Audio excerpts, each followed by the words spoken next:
What is your biggest goal, as in life goal? And I'm not just talking about what you want, but who do you want to be? In astrology, one place to look for guidance to answer that question is right at the very top of your chart. In this video, we're talking about the midheaven, what it means, how you can interpret yours, and most importantly, what you can learn from your midheaven.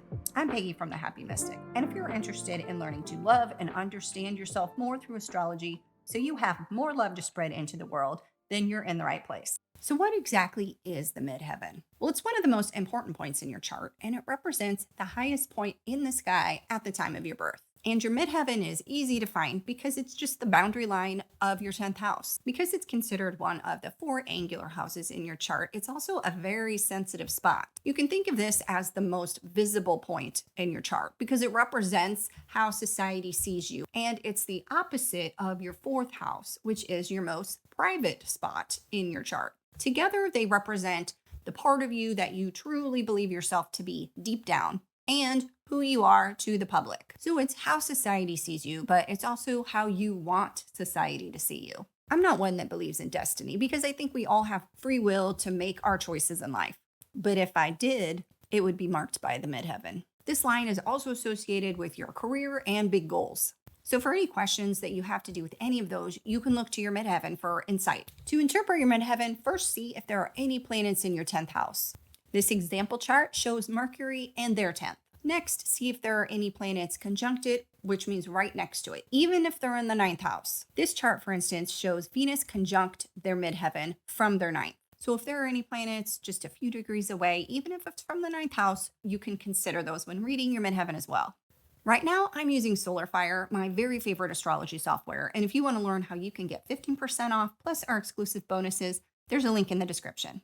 So any planets in your 10th house or within a reasonable orb to your 10th house will embody which parts of you will stand out the most to society and which you will lean on the most when trying to reach your biggest goals. So the desires of these planets will be inseparable from the desires of your midheaven. Next, see which sign your midheaven lands in. And if you don't have any planets in your 10th house or near your midheaven, these will be the first clues you'll get. And the motivations, fears, strengths, and weaknesses of that sign will be mirrored in your midheaven and your social status, career, and biggest aspirations. So now you can start to get a little clearer picture of what this midheaven is and what it wants from you, how it could all work really well, and how it could crash and burn if you don't pay attention. And if you still want to add more detail to your midheaven story, the next step could be to look for aspects. To keep it simple for now, let's just consider oppositions, squares, and trines made to your midheaven. If there's an opposition like you see here, then think of that as an internal tug of war.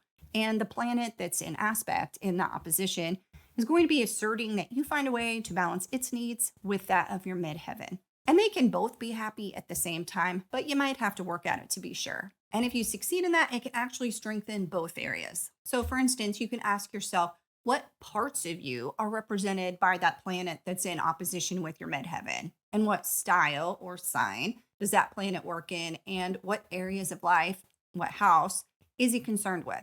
These are all now linked with your midheaven. Next, you can see if there are any squares with a 5-degree orb or less. These are going to be your roadblock planets. You can see that in this chart, Pluto is square their midheaven. Planets in a square do not want to play nice with your midheaven, and in fact, they'd probably be happy just shutting that down. But with squares, it's important that you still strengthen both, even if it's not at the same time. So find out which parts of you, which planet is square your midheaven, what style it works in, which is its sign, and what areas of life it's concerned with, which is its house. This planet and its details will be something that you need to work on with equal energy to that of your midheaven. And the last type of aspect to your midheaven we're going to look at is a little more easy breezy, and that is a trine. This planet will get along just fine with your midheaven. In this chart, you can see a Jupiter and midheaven trine. These two will flow together and support each other. Planets in a trine are linked in such a way that when one planet is doing what it wants and is happy, that's making the other planet happy too, and vice versa.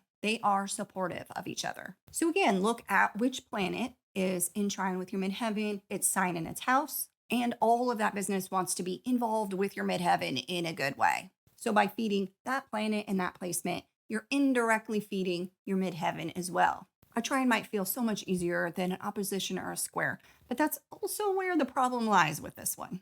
because it might feel so easy that it falls off your radar completely. And the problem there is that this trine is like a gift to your midheaven. So if you neglect that, you might not be living up to your fullest potential when it comes to your highest aspirations or your role in society. So, not ideal. So, now that you understand your midheaven inside and out, what is there to learn from all of this? Well, write down all of your midheaven details on a piece of paper, and then here are some questions you can ask yourself.